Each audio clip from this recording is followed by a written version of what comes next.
Good afternoon, everyone, and welcome to Stat Chasing Week 16. My name is Sam Hoppen, and I'm your host for the show. Thank you all for tuning in and listening to the show or watching the show, hopefully. If you have not tuned in before, this is where I'll be going through many of the key stats that I think are important to help lay a foundation for what happened in the NFL this past week, which there is certainly a lot to digest, and also talk about what's happened in the past couple of weeks because things are changing. We want to stay on our toes, make sure that we are reacting properly and getting the right information in. Today, I'm going to get you all of the information that you need. But before I get into the details, going to talk through quickly the stats that I'll be using today from PFF is where I get all of my routes data. That's any route specific metric I use, targets per route run, anything like that.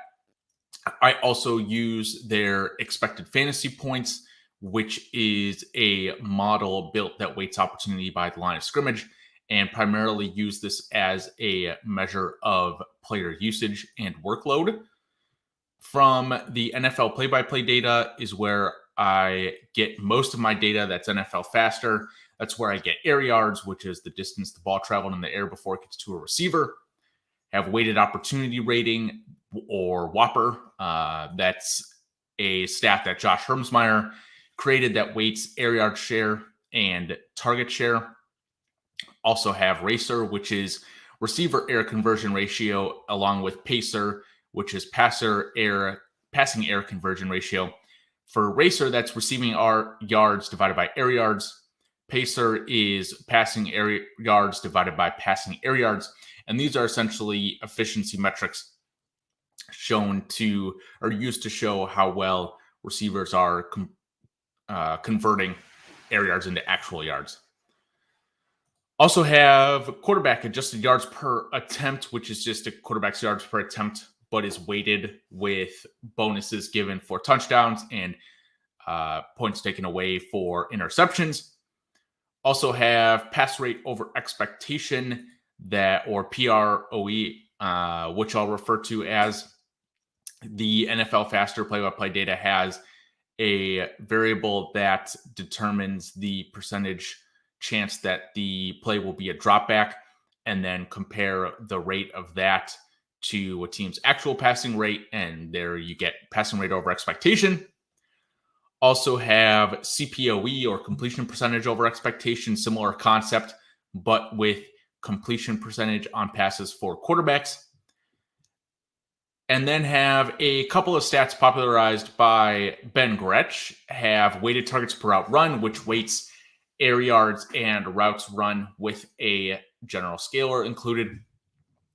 Also have high value touches, which is a running back specific metric. Carries inside the 10-yard line and any reception. Also going to refer to green zone touches, which is any touch, whether it's a carry or a reception, inside the opponent's 10-yard line. So going to go through the league position by position to compare against others in the position, help you make some of your final start sit decisions, waiver claim decisions, and maybe put a little DFS spin on it as well. And then I'm going to go through a couple of team situations at the end that stood out to me that I wanted to dive deeper into. So a quick reminder to subscribe to the YouTube channel, become a member on the YouTube channel for just $5 a month. This show, not Stat Chasing specifically, but Shift Chasing, will be running throughout the off season. You can get access to the Discord, be able to use some fun emojis in the chat as well. And one quick shout out to at Change College on Twitter, who has been doing an awesome job this season adding the timestamps to the YouTube for each of the positions and team conversations. So if you're a returning listener, can just skip ahead to the meat of the program, which is the best part. And that's going to start right now. So I'm going to pull up my first chart, the same chart as always, which shows quarterback efficiency and production for the last 5 weeks.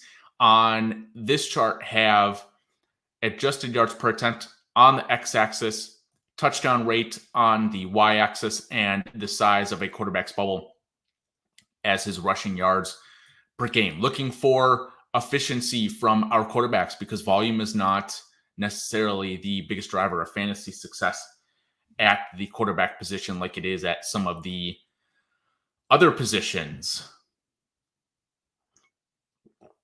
And I'm going to start off talking about a guy who played last night. Didn't have his best game by any means, but someone who I'm increasingly becoming more confident in and becoming a stan of, and that's Kirk Cousins. And I feel like I might be on the wrong side of history here, but he's led the Vikings to a 4-2 record over his last 6 games, putting them in position for a potential wild card berth in the NFC. And over his last 6 games, like I said, he's been playing quite well. He's averaging over 250 passing yards per game, over 2 passing touchdowns per game, has a 6.6% touchdown rate, an 8.1 adjusted yards per attempt, and is actually throwing the ball downfield quite a bit. He has a 9.4 average depth of target, which is among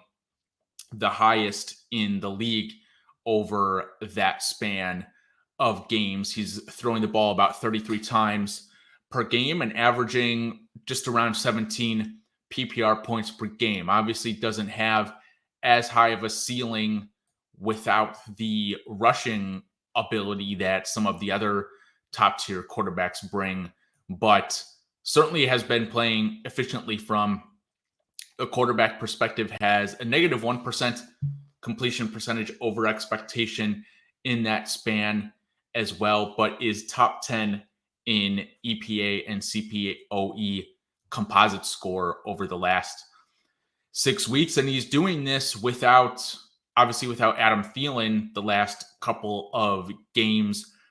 The Vikings, unfortunately, just don't want to pass the ball as well as Cousins is going to play.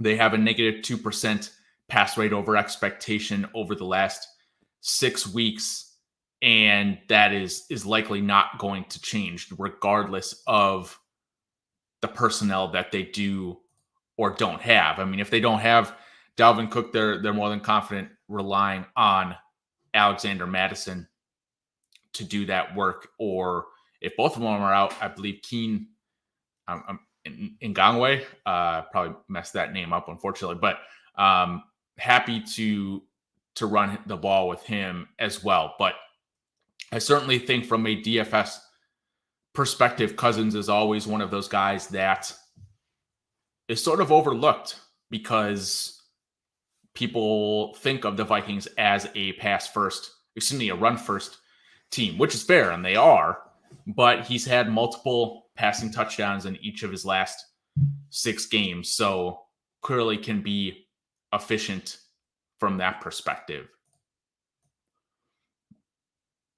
On the flip side, a different quarterback that has had much less success, and you see him down at the bottom left part of this chart, is Ryan Tannehill, and he is struggling a ton without A.J. Brown.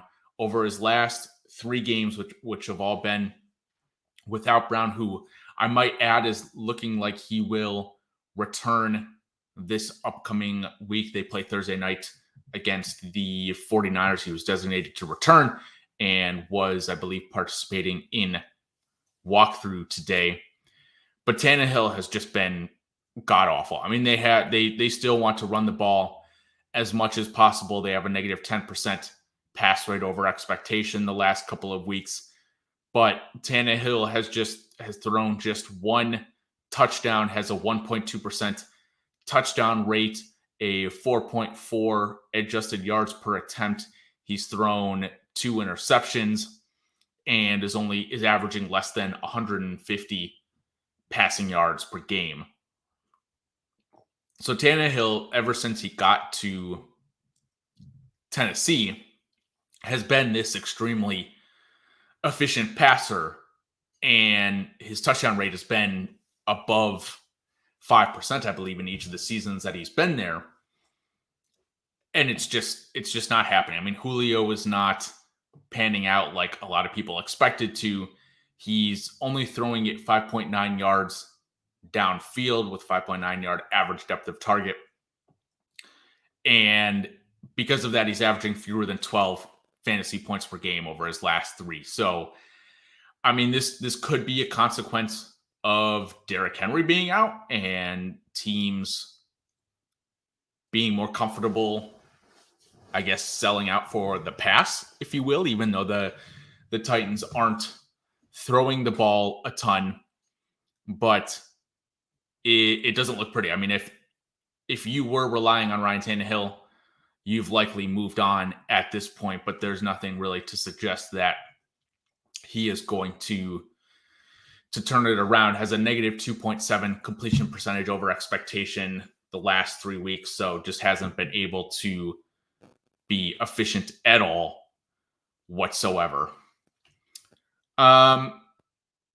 No other big things at the quarterback position. The one thing that sticks out to me on this chart here, Tyler Huntley. I think that what the Ravens organization has done, being able to find a quarterback that they can use basically the exact same scheme for when Lamar Jackson is out, is huge and helps the playmakers, the remaining playmakers on the team, have some stability with their play calling and play calling tendencies, all that sort of stuff. So, I mean, Tyler Huntley, I believe, was one of the better DFS plays this past week, and hopefully you were able to take advantage of that. But regardless, if he's still in, I have zero worries about the Ravens pass catchers, who I'm actually going to talk about here in a little bit.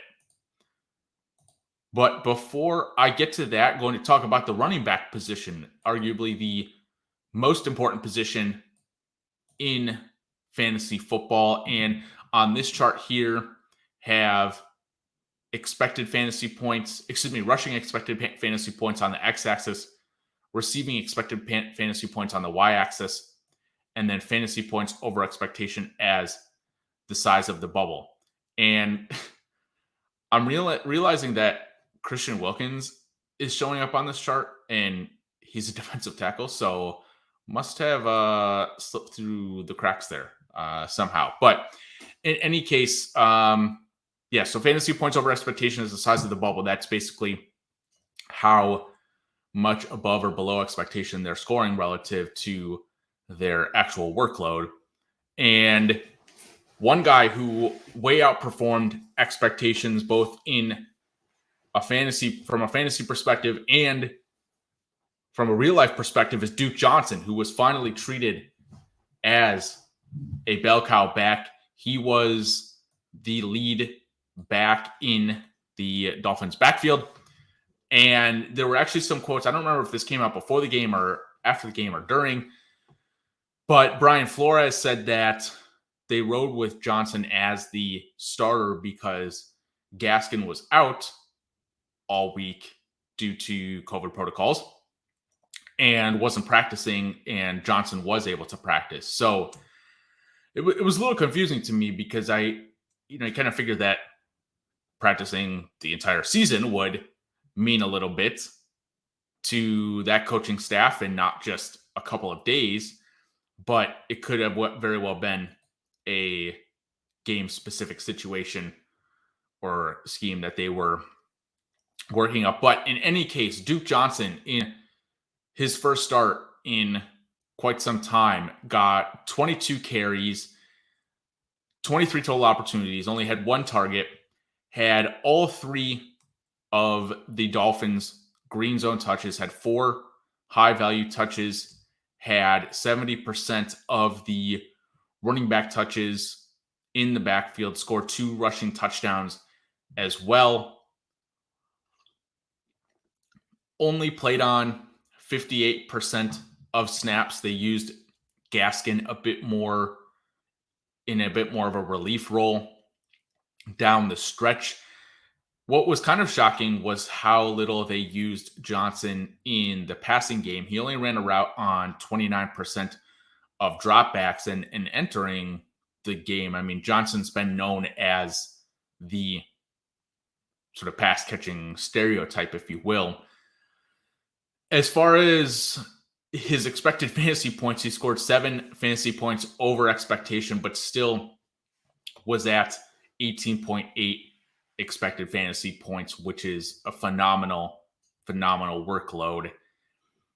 Like I said, he had 23 total opportunities, which is the 3rd most in a single game for a Dolphins running back in a game this season. So I think it'll likely be a situation going forward where him and Gaskin are splitting the opportunities. Both of them, those were the only 2 who got any work this past week. But Gaskin had a 30% running back touch share, which was his lowest since week 4 and his 2nd lowest total of the week. So the Dolphins signed Johnson to the active roster after the game. So I would expect this probably to be closer to a 50-50 split moving forward. But this was the first game since week 8 that Gaskin did not record a green zone touch. First game since week 4 that he didn't record a high value touch. And Gaskin's been sort of I don't want to say the model for high value touches, but has consistently gotten them dating back to the beginning of last year. Had always consistently gotten high value touches and was sort of the primary pass catching back in Miami. So if he's not getting those, then he immediately becomes irrelevant, and he was never really able to do much with them except on a couple of occasions, but Duke Johnson certainly was able to. The next backfield that I'm going to talk about is the Panthers backfield. Obviously, Christian McCaffrey has been out the last 2 games for them, suffered a season-ending injury in week 12 when he only played on 36% of the snaps. So actually going to look at some splits for the backfield over those last 3 games, since McCaffrey basically missed 2/3 of the game in week 12. But before, when there was the stretch when McCaffrey missed games in the middle of the season, it was the Chuba Hubbard show. I mean, he was averaging over 15 opportunities per game, and there was really no other running back that was getting significant touches. And so I think a lot of people expected that to continue, but that has not necessarily been the case. Amir Abdullah has played a rather significant amount. He's been at a snap share above 50% in each of the last 2 games, while Chuba Hubbard has been below 50% in both games.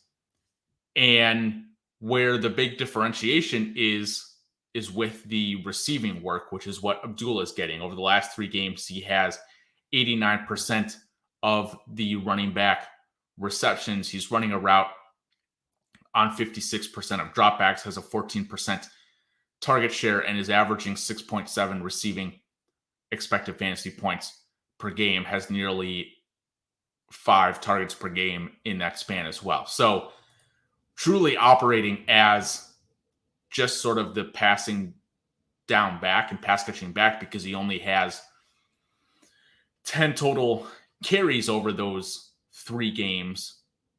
but Hubbard is just a non-factor in the passing game. And because the Panthers are just not a great team, they are passing the ball quite a bit more than you would expect. Ameer Abdullah also has at least 2 high-value touches in each of the last 3 games, while Hubbard only has 1 total in the last 3 games, and that came this past week against the Bills. But Hubbard is still, he's basically just getting the low-value work, grinding out the carries in the middle of the field, but despite averaging 6.6 carries per week, is just averaging 26 rushing yards per game, fell into the end zone once over this stretch. But again, Abdullah's been above a 50% routes per dropback rate over the last 3 games, scored 15.5 PPR points this past week. So I think if there's one that has a bit of a safer floor, it's Abdullah, because he's getting the high value work, he's getting the pass catching work, and I think just generally I might stay away from this backfield if possible, because Cam Newton still does not want to give the ball to anyone but himself when they are close to the end zone.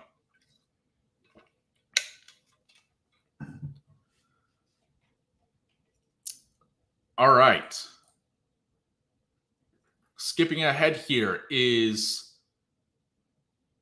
I'm going to talk about the Kansas City Chiefs running backs. And there's been some, obviously, news the last day or two that both Travis Kelce and now Tyreek Hill have entered COVID protocol or on the COVID list. I believe they're both vaccinated, so both could still play on Sunday, but that would obviously potentially impact how the Chiefs use their backfield and the players in their backfield. And Clyde Edwards-Helaire has had an interesting past couple weeks. So in week 15, he had a season high 71% snap rate. Excuse me, that was his second highest, but his highest since week 1 when he was at 72%, has logged at least 13 opportunities in each of the 4 games since he returned from injury, has had multiple high-value touches in each of those games, has had a running back touch share of 61% in the last 4 games, and has scored 3 rushing touchdowns, which has helped him average just over 13 PPR points per game.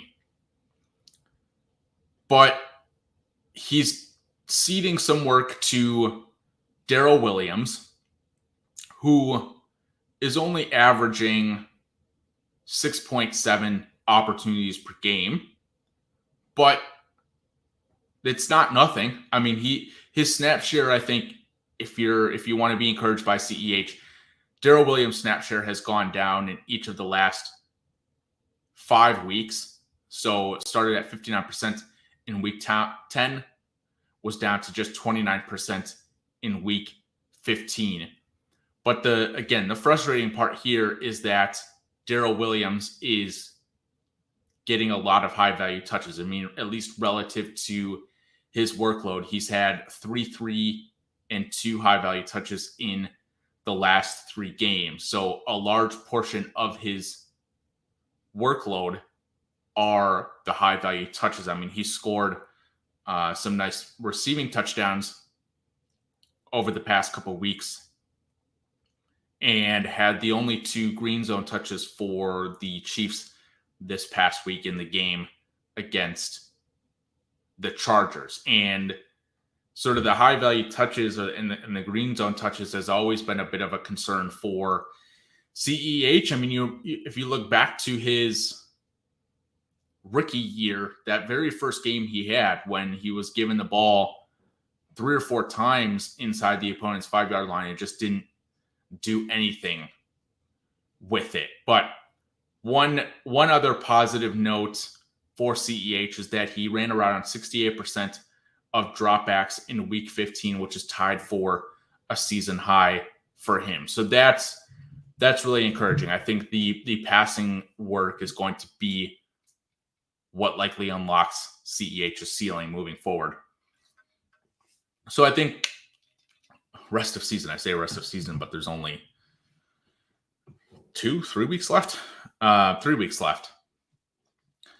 CEH probably an RB2 at this point, with Darrell Williams being one of the most, if not the most, valuable handcuffs. So if for some reason Darrell Williams gets dropped, I would certainly look to add him. Now, different team here with a very different backfield usage, who's had a star go down recently. The Detroit Lions, who I believe have won 2 of their last 3 games, if my mind is serving me correctly. But unfortunately, DeAndre Swift has missed the last 3 weeks, went down on the Thanksgiving game and hasn't played since. Don't know if he's officially been ruled out for the season, but don't know if there's really any reason for the Lions to get him active again, given the way that their season's going. And in his first game out, Jamal Williams was obviously the lead guy, but he hasn't played in each of the last 2 weeks. Godwin Igwebuike was also involved, had a 39% snap share in week 13 and a 44% snap share in week 14. But the story out of Detroit is the touchdown hero, Craig Reynolds, who was given 27 total opportunities in their win over the Cardinals this past week, had a 75% share of the backfield touches, did run a route on 43% of dropbacks, which is solid, and only had 1 high-value touch. Igwebuike did have 2 high-value touches of his own. But one of the big problems with this offense is there aren't a lot of green zone touches to go around. A good chunk of their touchdowns have come outside of the red zone, which is part of it. But the other part of it is just that the team sucks and the offense can't typically sustain drives. So Craig Reynolds has gotten, again, 13 and 27 opportunities the last 2 weeks. Looks like he's the primary back right now, but has only been able to turn that into 11.9 and 12.7 PPR points. But it's not like his workload has been that big either. He's averaging 11.5 expected fantasy points per game and is actually averaging 0.8 fantasy points over expectation. So his role, or his performance relative to his role, is not less than you would expect. It's about what you'd expect, because it's not like he's getting a ton of goal line carries and not making use of them. He's getting a lot of those between the 20 opportunities, which is not ideal for holding or having a fantasy ceiling. So in any case, he is the primary back right now. Looks like he will continue to be so. Jermar Jefferson is not really all that involved. He hasn't had a snap share over 20% in a single game this season. Has been used when he's on the field, but doesn't have more than 6 opportunities in a single game this season. So Igwebuike and Reynolds certainly worth holding on to right now and could be some sneaky DFS plays going forward. A couple of other quick notes on the running back position. Mark Ingram was back last night, and that actually impacted Alvin Kamara's usage. Kamara only had 55% of the running back carries, ran a route on 17 of 30 dropbacks, but did have a solid 6 targets for a 22% target share. So overall volume, not as great for Kamara. They are obviously playing the Bucs, who are a tough run defense, but it could be it could be difficult for Kamara down the stretch here, again, given he's going to compete against Taysom Hill for touches as well.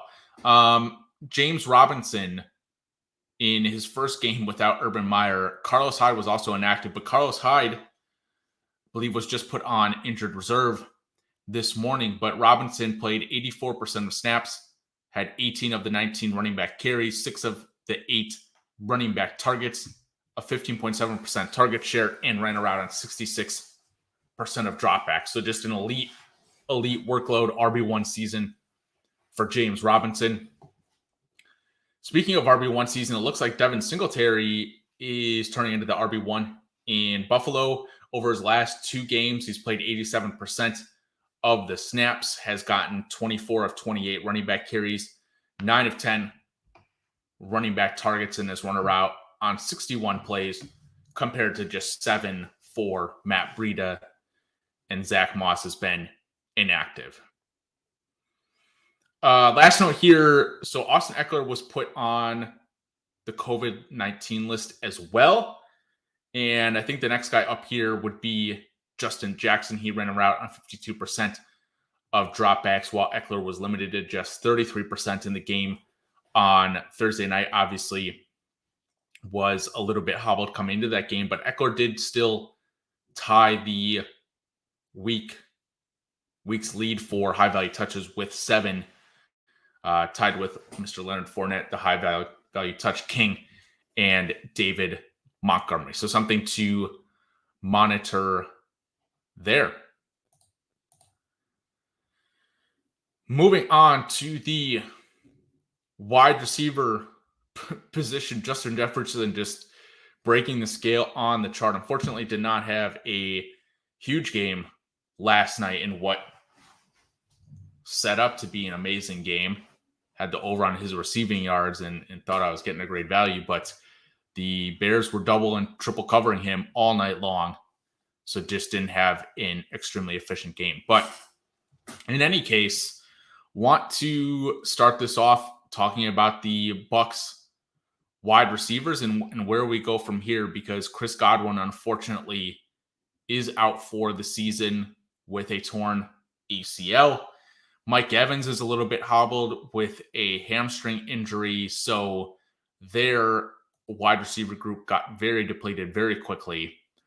And Antonio Brown, I think, is expected to be back this week after suffering an injury and then getting suspended for faking his vaccination card status. And so that leaves a couple of different options. The first guy I think that'll step up is Brashad Perriman. He looks like he will return this week. Over his last 3 games, has only averaged 3 targets, but has run a route on 53% of the dropbacks, ran around 90% of dropbacks in week 13 before he got injured in week 14, and was at 36%, but has an 8.4 yard average depth of target and sort of has some knowledge of, that system. Other guys to potentially stand up and fill in are Tyler Johnson, who is averaging 3 targets per game over his last 5, had 36 air yards in the game. This past week, actually led the team in with 7 targets, I guess, of the receivers. Led the team with 7 targets this past week. Jalen Darden also looks to get involved. He had 99 air yards in the game this past week, only on 3 targets for a nice 33-yard average depth of target. He only ran a route on 55% of dropbacks, while Tyler Johnson was at 94% of dropbacks. Scotty Miller, another name to watch as well, had 3 targets in the game, but only scored 3.8 PPR points. So I think Antonio Brown, when he returns, will sort of fill into the Godwin role. Hopefully Mike Evans' injury is not that terrible and he returns rather quickly. But I think the pecking order that I would have is Tyler Johnson, Rashad Perriman, and then Jalen Darden and Scotty Miller. But it might take a week or so to try and figure out how that's going to get split up, because it's not fun when you get a bunch injury like that for the Bucs. Okay, let's talk about the Ravens pass catchers. And I say pass catchers here because I'm going to talk about Mark Andrews a little bit, even though this is the wide receiver section, because, again, he's been phenomenal lately, has had double-digit targets in 5 of his last 7 games. Truly looks like just an elite option at the tight end position, running a route on 87% of dropbacks the last 4 games and just absolutely crushing it. That's all I'll say about him, but he certainly is sort of the 1B, I guess, to Marquise Brown's 1A, if you will. Marquise Brown over the last 4 games averaging just under 10 targets per game as a 26% target share, running around on 92% of dropbacks, 0.52 weighted targets per route run. What was I looking at here?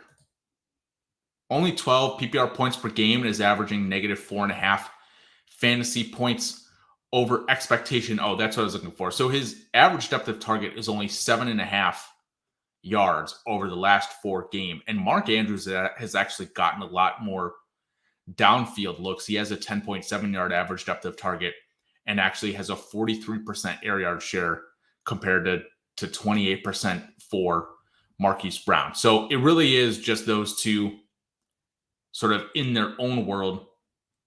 And then the rest of the guys, I say the rest of the guys, and I hate lumping Rashad Bateman into that, but their usage is quite fluky and is all over the place. Bateman did run a route on 96% of dropbacks this past week. That was a season high for him.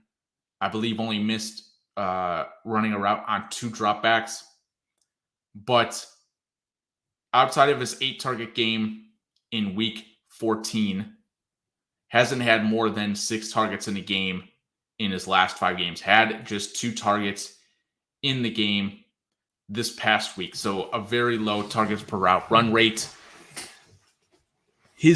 I think the positive here is that his routes per dropback rate has risen in each of the last 3 weeks. It bottomed out at 38% in week 13. I think I talked about him then, but shot back up to 77% in week 14. And again, the 96% that I mentioned this past week, but has struggled to maintain a role in this offense. Sammy Watkins was also out this past week, so that very well could have impacted Bateman's usage from a routes perspective. But it's good to see someone like Devin Duvernay go back down to 29% route rate after being above 60% in each of the prior 2 weeks. But again, Duvernay got 3 targets in this game compared to just the 2 for Bateman. So I think certainly from a DFS perspective, you really got to grasp at some straws to play anyone outside of Andrews or Hollywood Brown. But if Watkins is out, I think that's the time that Bateman will have an opportunity to shine. Had a 0.15 weighted targets per out run this past game, just an abysmal mark, his second lowest mark of the season, behind his week 13 performance when he only got 1 target and ran around on 38% of dropbacks. So I think better days ahead for Bateman. Hopefully Lamar returning will boost his stock as well, but something that I'll continue to keep an eye on through the rest of the season, through, hopefully the playoffs. I think the Ravens are in a decent position to make the playoffs, but the AFC picture as messy. I think it would be really interesting to get an extra game or two sample size with Bateman just to see how he performs in those games.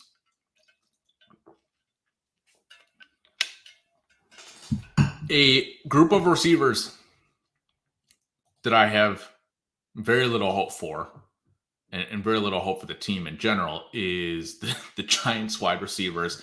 Daniel Jones is officially done for the season, so they'll be relying on Mr. Mike Glennon as their starter. I wouldn't be surprised to see Jake Fromm get some reps as well, played either the last drive or the last couple drives in the game against the Cowboys.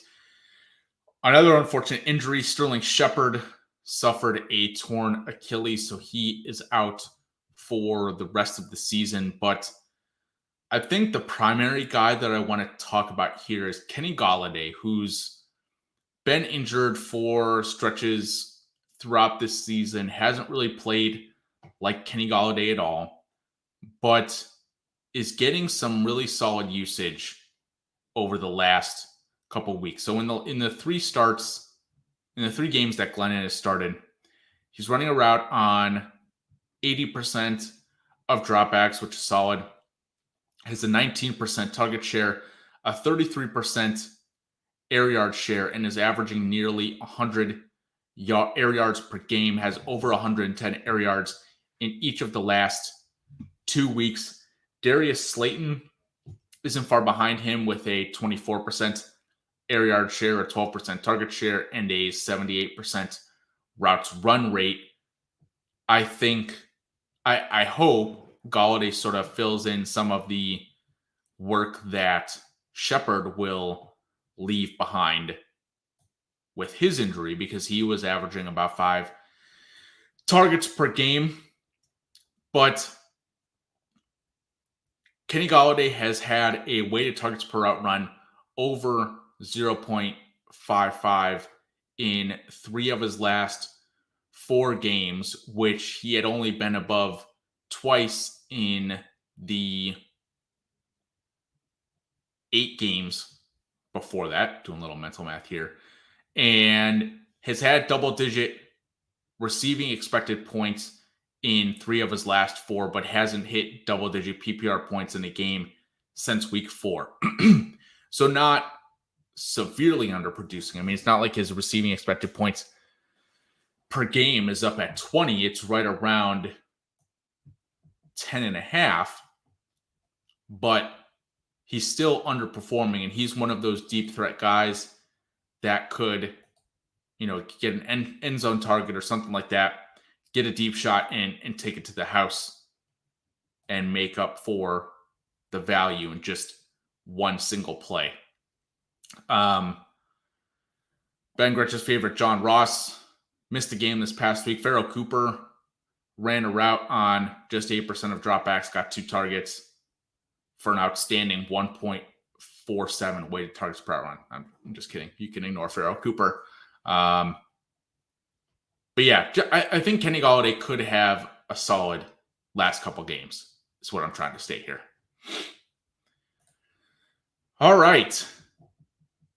The last group of wide receivers, as I promised, going to talk through the Titans wide receivers, because again, Julio Jones got injured his hamstring this past week. I think he's all but dust at this point, and they're going to need some better pass catching options in this offense, even with A.J. Brown returning.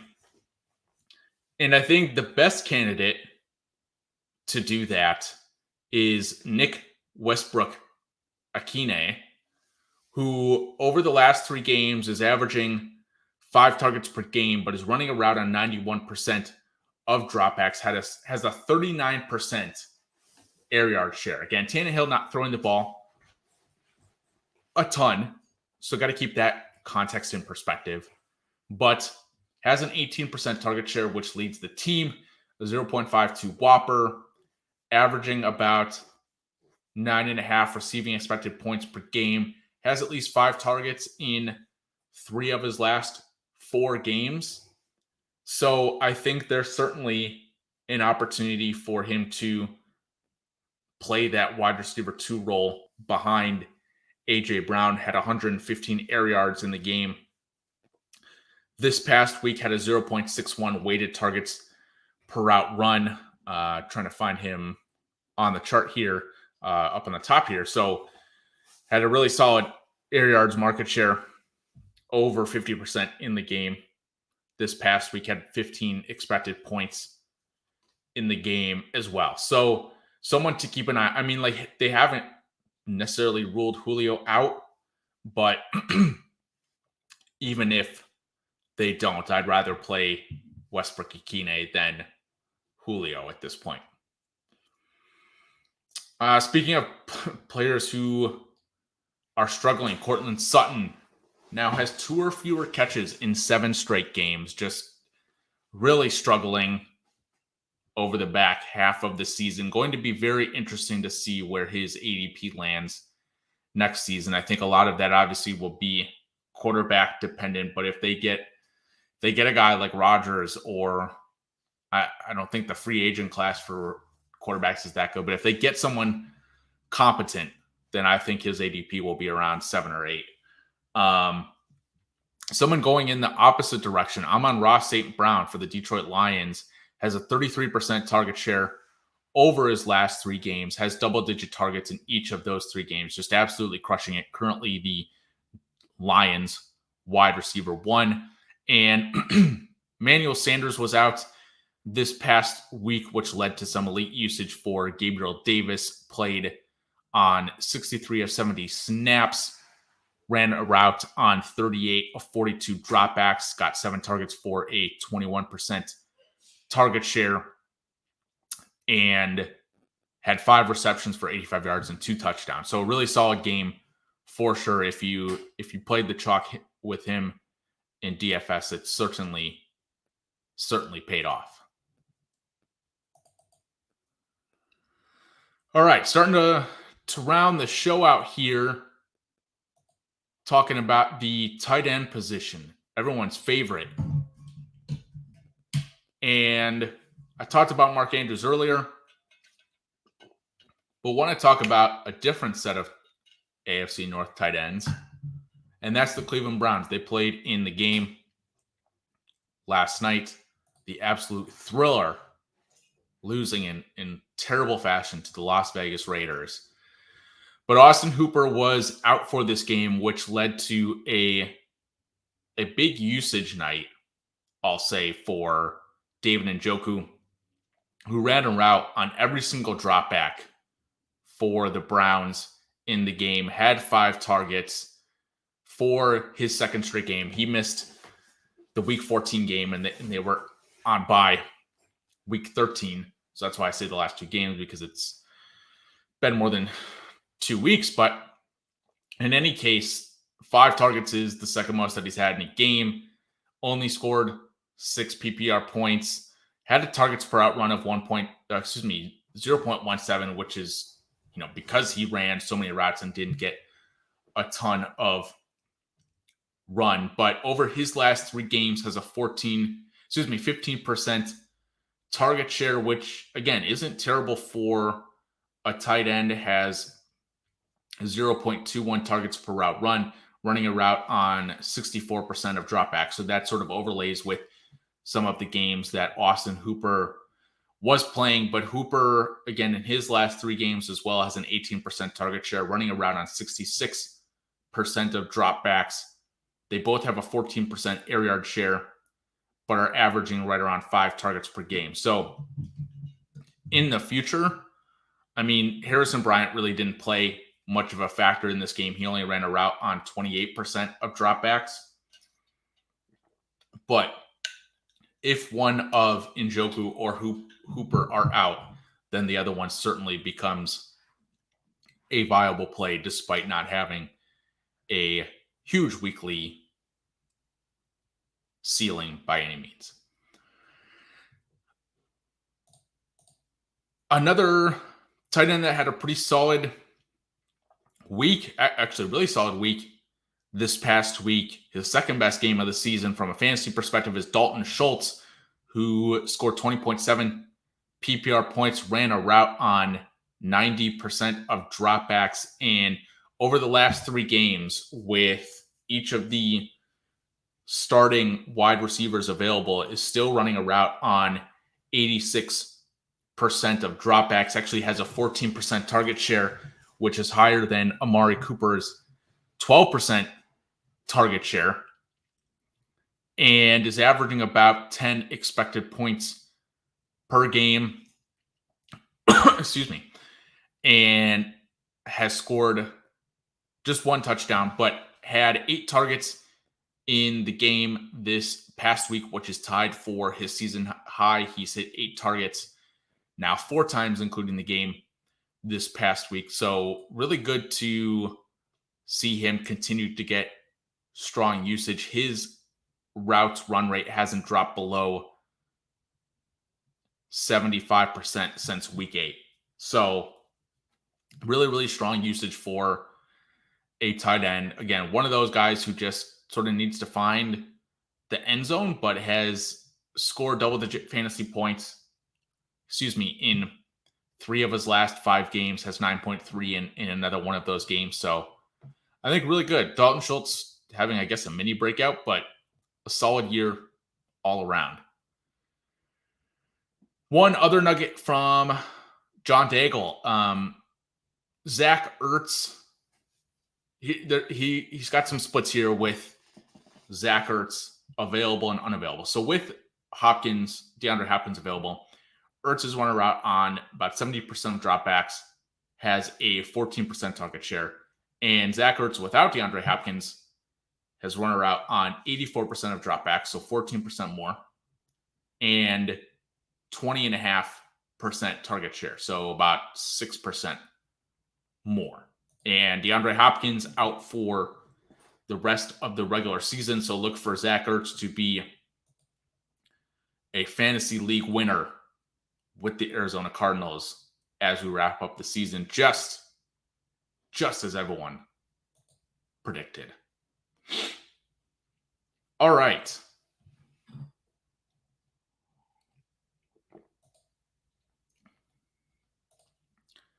Now we get to the fun stuff.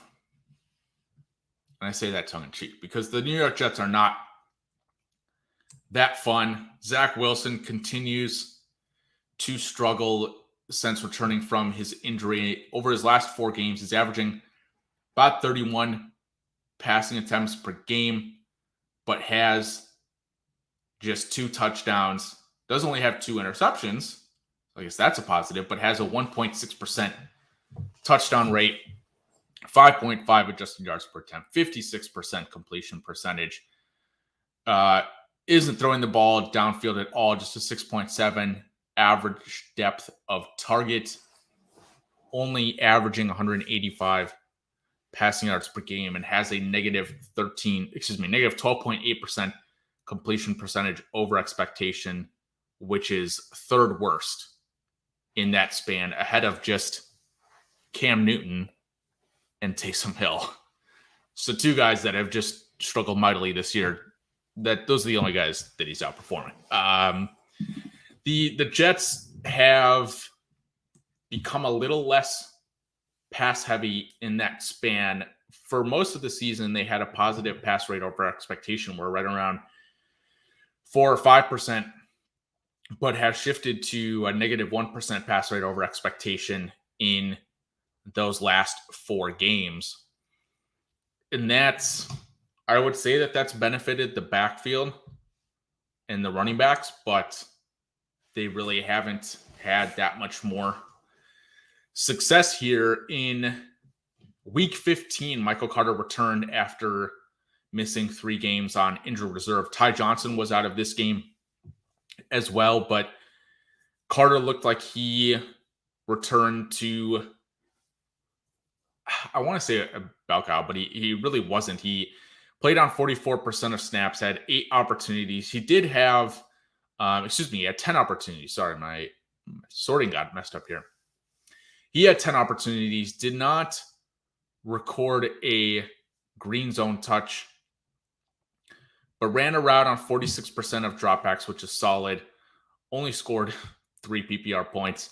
Tevin Coleman, the other guy who stayed involved, had a 30% snap share, got 8 opportunities, did get the only 2 green zone touches for the Jets. So certainly would have liked to see those go to Carter, but Coleman was not able to take advantage of that by any means. Carter did get 1 high value touch from the reception that he had and was the only running back to get targeted. He had 2 targets. So this team just really isn't good enough to sustain a ton of value for really many pieces, but want to talk about the wide receivers here because there's been a little bit of turnover in this passing attack with Corey Davis and Elijah Moore both being out the last 2 weeks and will continue to be out through the rest of the season. This has opened up things a little bit for Jamison Crowder, who ran a route on every single drop back this past week, had 8 targets, which is his most since week 8, his second most of the season. Over the last 2 weeks without them is averaging 7 targets, has a 22% target share, is running a route again on 96% of dropbacks, is averaging negative 3.5 fantasy points over expectation. So that's, I guess, some cause for optimism. But the other 2 guys that have been kind of interesting are Keelan Cole, who over the last 2 games is running a route on 78% of dropbacks. That's second on the team. Only has a 13% target share, has just 6 and 2 targets in the last 2 games. So not a ton, but he has clearly stepped into the Corey Davis role, has a 16-yard average depth of target. And then Braxton Berrios, again, he's only running a route on 39% of dropbacks over the last 2 weeks, but he did have 10 targets in week 14 and then had just 1 this past week. And the 10 was his actually his second most in the season. He hadn't had more than 3 targets in a game since his 11 target week 2. So I think I'd rather play Keelan Cole. I'd rather play nobody if I have other options available. But Cole, I think, could be a decent DFS dart throw, given he can break off a long run on those deep shots.